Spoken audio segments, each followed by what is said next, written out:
So frame remapping is a great solution to fix one of the big problems that people have with cinematic virtual production right now, which is that if you're doing things with real-time engines and you're creating backdrops that actually give you the correct parallax for the position of the camera, perhaps the camera's being tracked, so you're even changing the content as you're moving the camera, it by definition is going to be wrong for every other position in the volume. So if you want to have another camera, by definition, the content is going to be wrong. So you need a solution to effectively show two sets of content simultaneously, one for the first camera and one for the second camera.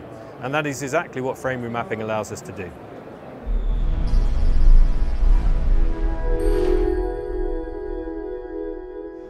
So, frame remapping, it's been fantastic to be able to show that here in person, because it's one of those technologies that's really good to see in person. But beyond that, we've spent a lot of time chatting to people about some of our other very cinematic sort of focus features.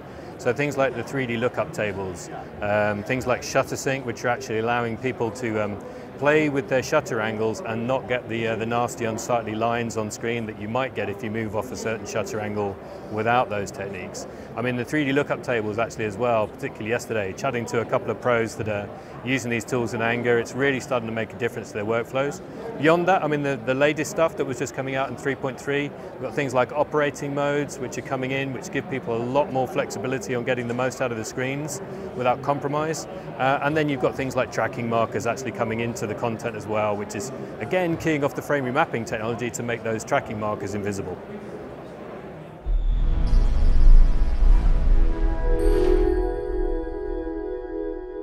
Look, it's so cool to actually be able to look people in the face again, to be able to have those conversations, meet old friends. That's all a personal thing. But actually at a technology level as well. Some of these techniques that we're sort of showing on the booth this week, we've spent 2 years trying to do our best to find ways to get our message across to people without these in-person events. And colleagues of mine have done a fantastic job creating things like our streaming room, where we can actually stream an entire demo or a training session over Zoom and Teams. It's been fantastically valuable, but there is just no substitute for actually showing something to someone in the flesh. Being able to see the quality of the color, the quality of the image, you just can't quite get that when you're seeing it over a phone or a laptop. So these things are important.